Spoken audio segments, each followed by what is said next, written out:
Greetings, everyone. This is Rock and Roll Spot Connection with the Weekly Comic Roundup. We've got a very light DC haul this week. I presume it's because of the fact that there are 5 release weeks in this month. So we'll go ahead and get started with Batman and Robin number 17. So where we left off, a gang war had erupted between Tiger Shark and Penguin. No, gangs of Tiger Shark and Penguin. And, well, around the same time,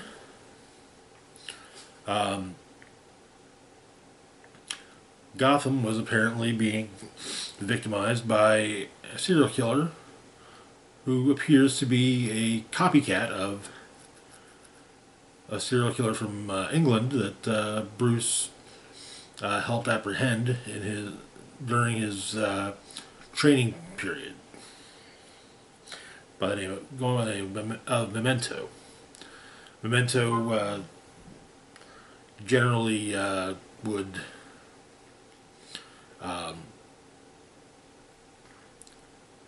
basically would recreate past killings.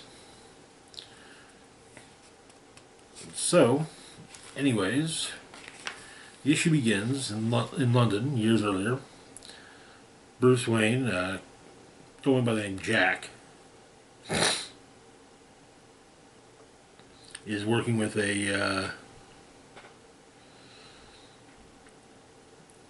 another a fellow student. They think they've got a pretty good idea on where the next Memento killing will happen. Bruce figuring it would happen at the Knightsbridge Power Station, given the time period that Memento is working in.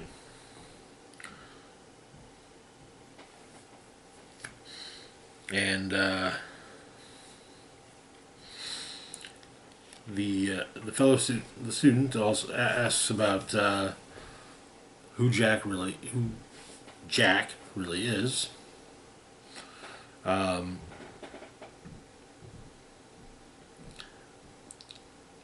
Tries to say that he tries to tell her that he's the son of a police officer. But she sees that's a lie. Then that they were sent to prison for. She points out that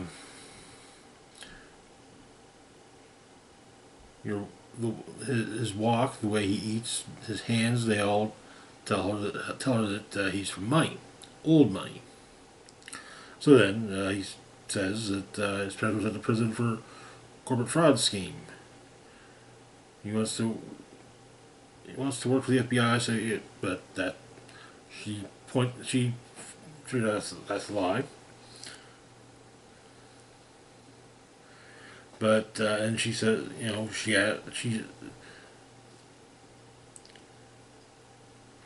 she says to him she asks what happened to him. Why is he really doing this? And he simply says that because someone has to. And she at least says that, well, at least he believes it.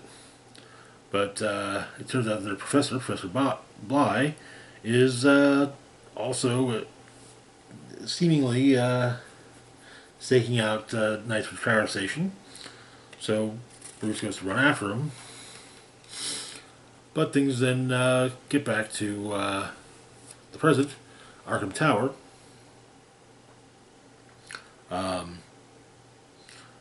Batman tells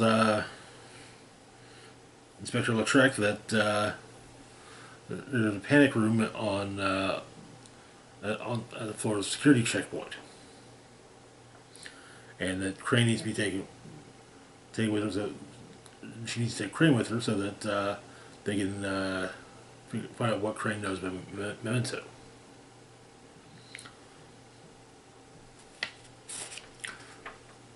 But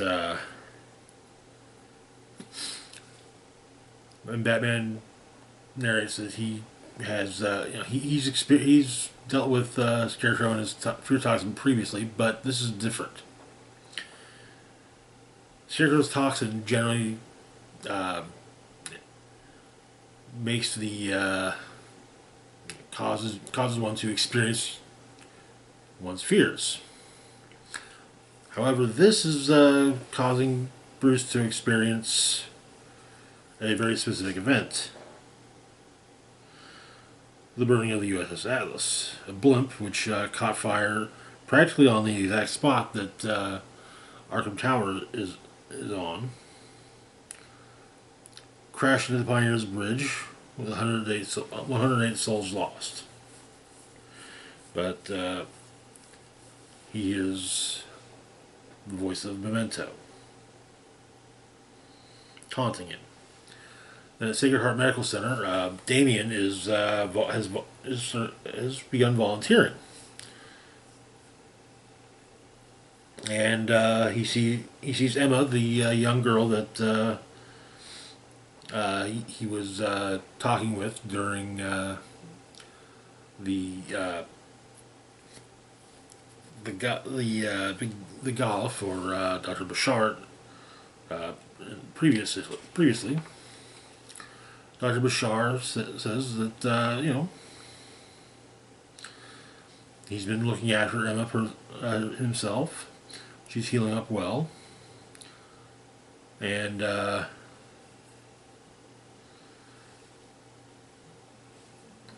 perhaps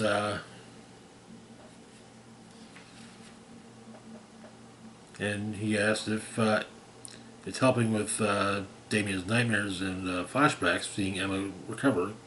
But then Damien hoped it would, but not really.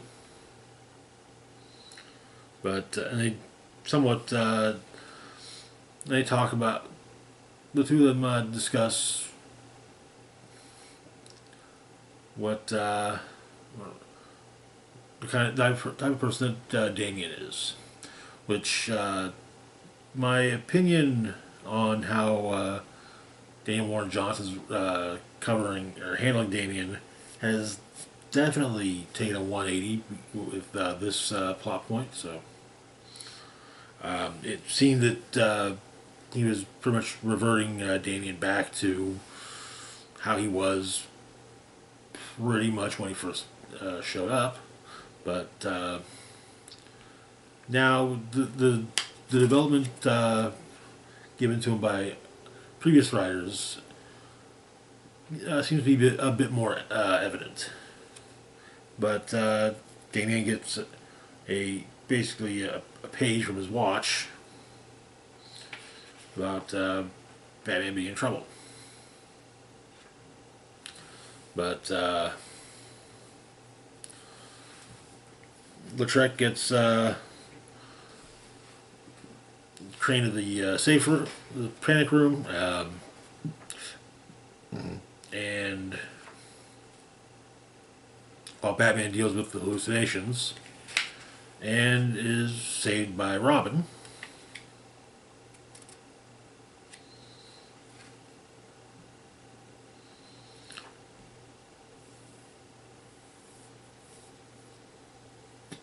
While Batman considers when he faced Memento previously. Apparently, he was at the Knightsbridge Power Station, and Jack followed Professor Bly into it. And Professor Bly states that he was the one that found Memento, not Jack, and Jack wasn't meant to see. But apparently, Bruce has been unconscious for nearly 24 hours, and Damien begins to question certain things, like, maybe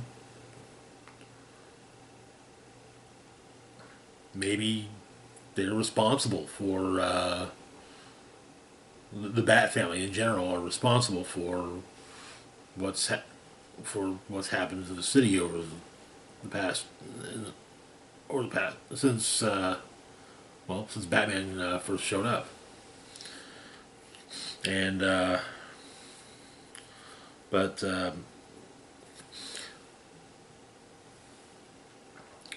Damian opts to speak with Gordon and Lautrec about what what Crane had said. This in this a show of disobedience to Bruce. However, everyone, Damian, Oracle, state that Bruce is in no shape to go back out that night, and but well, admitting his limitations has never been Batman's strong suit. So Robin meets up with Gordon and Lautrec, and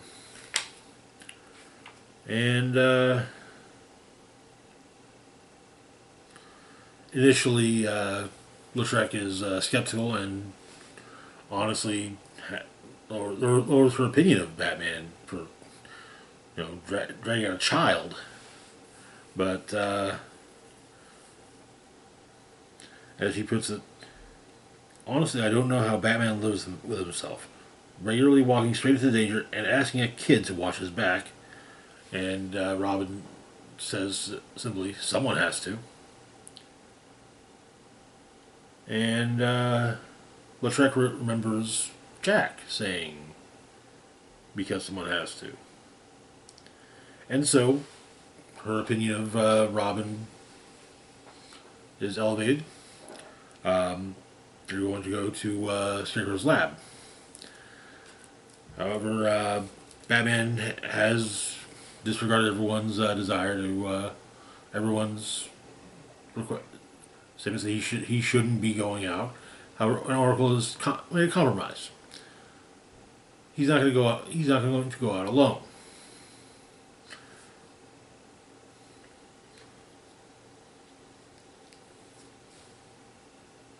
And his partner for the night, a former partner as well,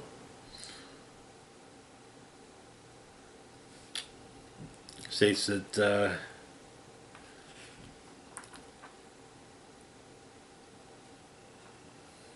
one of the things he's always loved about Bruce is he has no respect for limitations. The partner, his partner in this case, is Jason Todd, the Red Hood. And that is where the issue ends. Okay, alright. I have a feeling. I was actually kind of thinking at first, until I read this issue, that Professor Bly would turn out to be have been Memento. But now or at least the original Memento. Now I'm not so sure. Well, we'll have to see where the story goes. So, but anyways, moving on to our next book, we've got Batman: Dark Patterns, #2. This is a miniseries that recently started up. Where we left off, Batman had encountered someone who was recreating the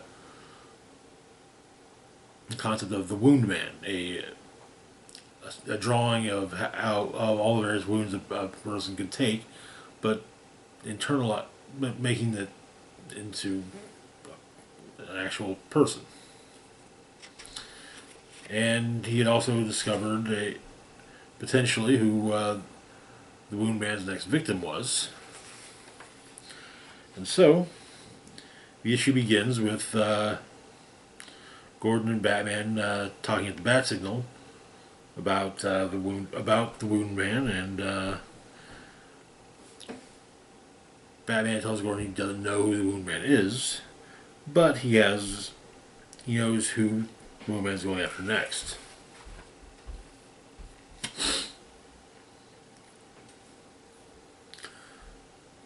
Gordon, meanwhile, has a meeting with the mayor.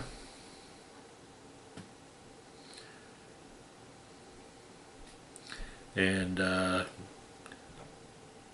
Dr. Sareka, a pathologist with a formaldehyde habit, whom Batman does not trust, is examining the bodies of the previous victims at the university's lab, and is confident he can draw clues to the killer's identity. So, Batman's hunch was right about who the next victim was, and he stops the wound man and tries to do so without further injuring him, but he had to eyeball a guess on a knockout agent, and so Batman takes the wound man in the Batmobile to the hospital. Well, slight problem though. The hospital's on fire. There's been a rash of fires lately in Gotham around the hospital. Well, the arsonist got tired of teasing the hospital and lit it on fire itself. And so, Batman takes the wound man to Dr. Sareka and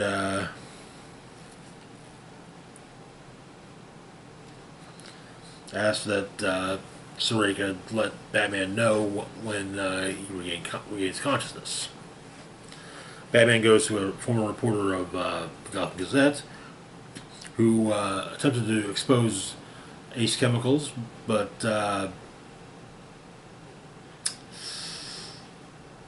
basically had his, and that was a career-ending move.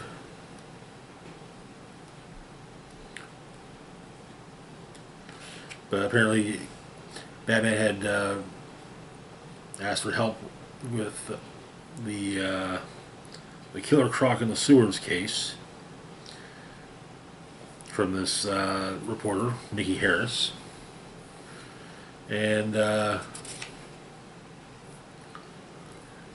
apparently Harris wrote a piece on Batman, and Batman didn't appreciate the piece, but Harris says that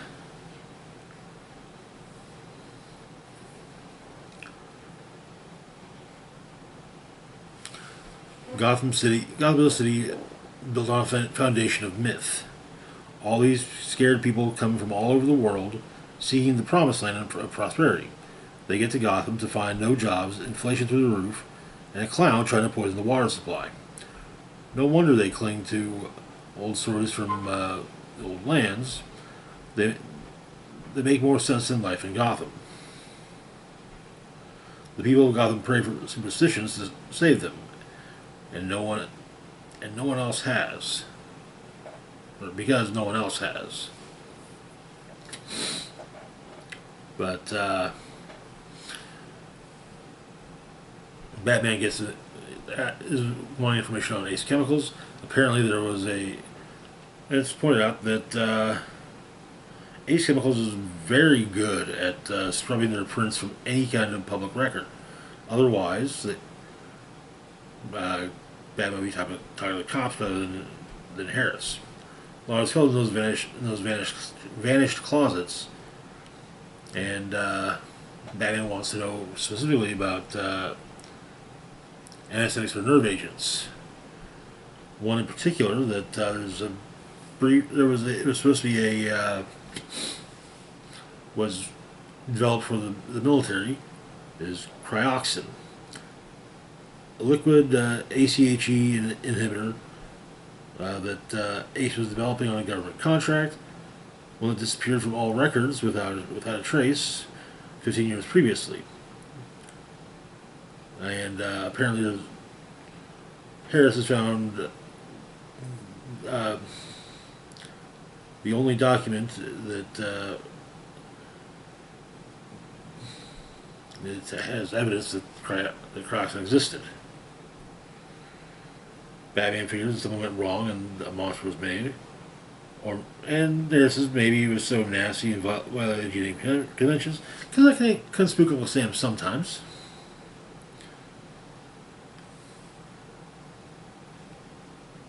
But Batman wants to know what happened to the chemical. Harris has a theory. And he mentions the town without screams. Back with Dr. Sareka, apparently the Wound Man has regained consciousness. But he's decided not to contact Batman just yet. He wants to maybe talk to the Wound Man, figuring that because of the precision of his various wounds, the Wound Man must be a doctor. And he mentions that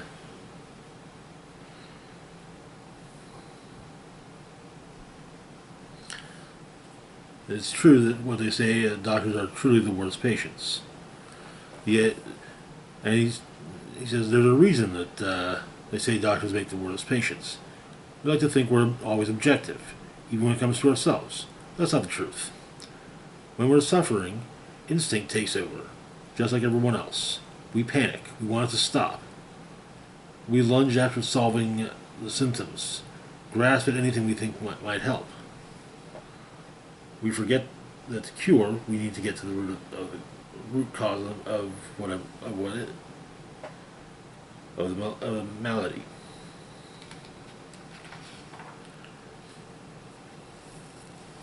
But Batman's headed towards the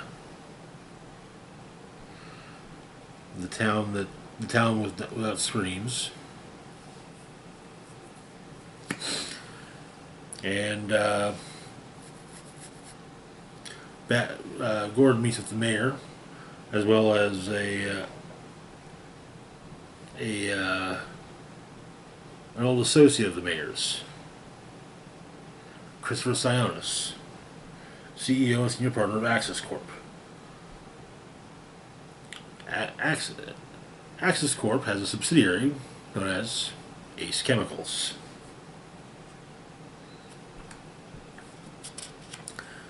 And it seems that Sionis and the mayor both want a clean and quiet resolution to the Moon Man's murders. In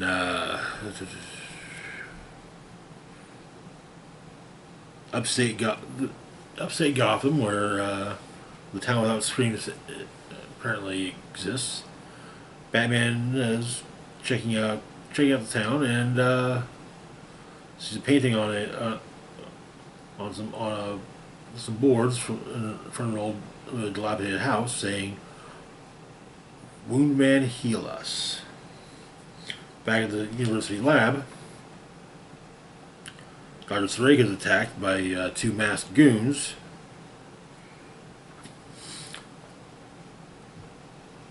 who have been tasked with taking the Wound Man.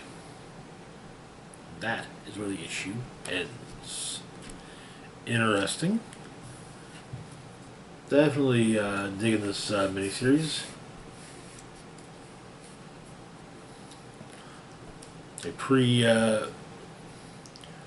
pre-Robin Batman, kind of somewhat interesting. Even when Batman is working solo in Detective Comics or his self-titled series, the influence of Robin is still there, and so, and in all honesty, it's the entirety of the time I've been reading Batman comics, it's been like that, and it's as I said, it's interesting to see a story where where Batman does not have that outside influence. Yeah, the influence of Robin. But anyways, that's going to do it for now. As always, feel free to like, share, and subscribe. Links to my Facebook, Blue Sky, Instagram, Mastodon, Twitter, Patreon, and PayPal can be found in the description box down below. This is Rock and Roll Spock signing off saying, live long and rock hard.